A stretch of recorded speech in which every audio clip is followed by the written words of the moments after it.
Apakah ini peranti PEP berayun aerobika?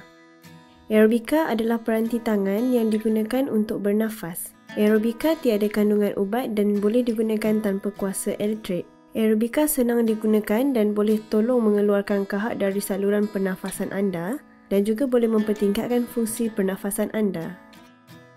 Cara mengguna: periksa peranti terlebih dahulu dan pastikan ianya tidak rosak. Untuk penggunaan kali pertama, tetapkan tekanan peranti kepada tahap 3. Jika anda berasa susah semasa menghembus nafas melalui peranti pada tahap 3, rendahkan tekanan kepada tahap 1 atau 2. Letakkan corong di dalam mulut anda dan pastikan bibir anda tertutup mengelilingi corong untuk membentuk penutupan yang baik. Pastikan tangan anda tidak menghalang laluan pernafasan di bahagian belakang peranti. Cara guna yang betul adalah menghembuskan nafas melalui peranti secara perlahan dan berterusan. Hembusan nafas aktif harus bertahan 3 hingga 4 kali lebih lama daripada penyedutan nafas. Apabila anda menghembus nafas melalui peranti, anda akan merasakan getaran di dalam paru-paru anda. Ini akan membantu melonggarkan lendir dalam paru-paru anda, menjadikan ianya lebih mudah untuk dikeluarkan.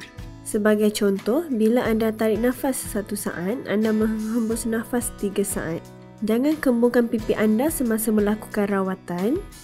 Teruskan menarik nafas panjang dan menghembus nafas panjang selama 10 hingga 20 kali. Dan selepas itu anda akan melakukan 2 hingga 3 kali batuk untuk membersihkan saluran pernafasan anda. Teknik batuk yang betul menarik nafas panjang sepanjang yang boleh dan tahan sepanjang 1 hingga 3 saat. Selepas itu menghembus nafas secara aktif, perlahan dan berterusan. Teknik batuk ini akan mengeluarkan kahak dan ludahkan kahak tersebut ke dalam bekas. Teruskan kitaran ini selama 10 hingga 20 minit. Rawatan perlu dilakukan 2 kali setiap hari pada waktu pagi dan 1 pada waktu malam. Kekerapan rawatan boleh ditingkatkan sekiranya anda mempunyai kahak yang banyak. Bila keadaan badan anda bertambah baik, anda boleh tingkatkan ke tahap tekanan yang lebih tinggi secara beransur. Penyelenggaraan peranti. Peranti aerobika perlu dicuci setiap hari. Ia boleh dibuka kepada 4 bahagian untuk pembersihan. Tekan tab pada kedua-dua sisi peranti dan tarik perlahan sarung bahagian atas dan bawah.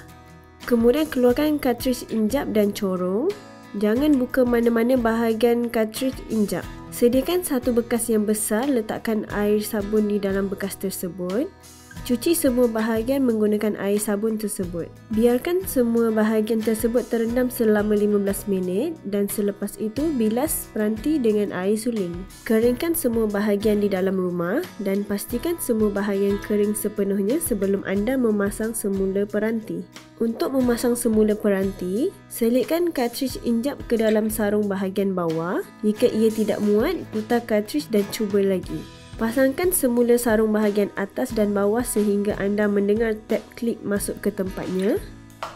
Jika ia tidak muat, putar sarung dan cuba lagi. Pastikan ia dipasang dengan selamat dengan menekan kedua-dua belah bahagian serentak. Pasang semula corong. Setiap minggu, anda perlu menseterikan peranti dengan air panas. Sediakan satu periuk besar dan mendidihkan air di dalamnya. Letakkan satu rak di bawah tapak periuk untuk mencegah bahagian peranti daripada kerosakan. Apabila air mendidih, matikan api dan letakkan semua bahagian ke dalam periuk. Tutup periuk dengan penutup. Biarkan selama 10 ke 15 minit. Selepas itu, tapiskan semua bahagian daripada periuk. Keringkan semua bahagian dalam rumah dan pastikan semua bahagian kering sepenuhnya sebelum anda memasang semula peranti. Akhirnya, disarankan untuk menukar peranti setiap tahun bagi mendapatkan rawatan yang optimum.